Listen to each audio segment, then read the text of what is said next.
Kumusta mga ka-sports? Welcome sa channel kung saan binibigyan natin ng spotlight ang mga tunay na legends ng laro. Ngayon pag-uusapan natin ang top 5 best PBA 6th man ever. Hindi man sila starters, sila ang game changers na nagbigay lakas mula sa bench mga ka-sports. Kaya huwag na nating patagalin pa.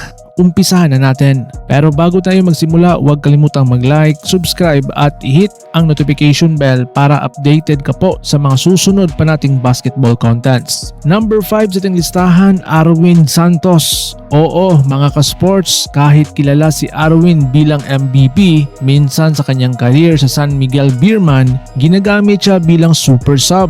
Ang kanyang hustle, depensa at energy ang dahilan kung bakit siya naging crucial na 6 man noong ilang championships run nila. Kevin Alas are playing together again. But that defense of Arwin Santos and KJ McDaniels, that's been outstanding. And McDaniels wanted to complain to the referee. Now, notice that open. And a great pass back. Got hit from behind after the layup, so I think he retaliated also. Well, the referee is going to sort this out, though. But first things first, a well-run fast break attack again. Look at this touch pass. Just impeccable teamwork by these two guards. And out of nowhere, a foul was called against Semerat.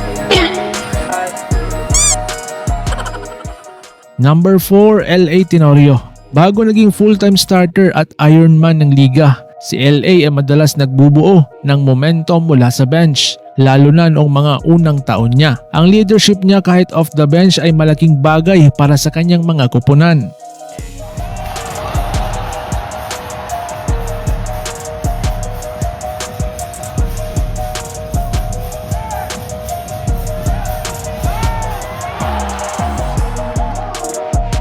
Number 3, Jason Castro.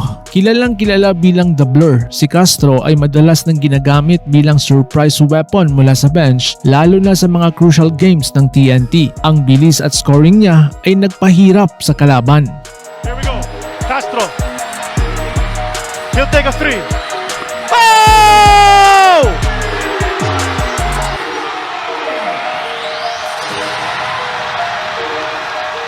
Wow.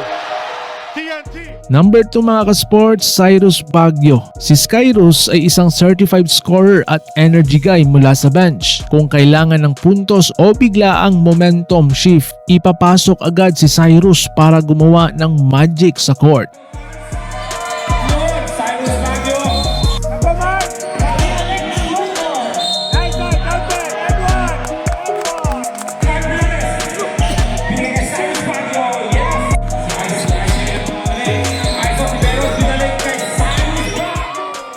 Number 1, Danny Segal. Walang duda ang player na ito ang isa sa pinakamahusay na 6 man sa kasaysayan ng PBA. MVP level, talent na kayang bumago ng laro kahit hindi starter. Deadly scorer ka sports, matalino sa depensa at isang totoong game changer. Danny Segal, but you can see, wow, double ankle breaker. You don't see this every day. I think this is going to end up in ESPN America. So ayan na nga mga ka-sports, ito ang ating top 5 best PBA 6 men ever. Sino sa tingin mo ang dapat ding mapasama sa listahan? Comment down below. Huwag kalimutang mag-like at mag-subscribe para sa mas marami pang PBA kwento. Hanggang sa susunod mga ka-sports, ingat po kayo.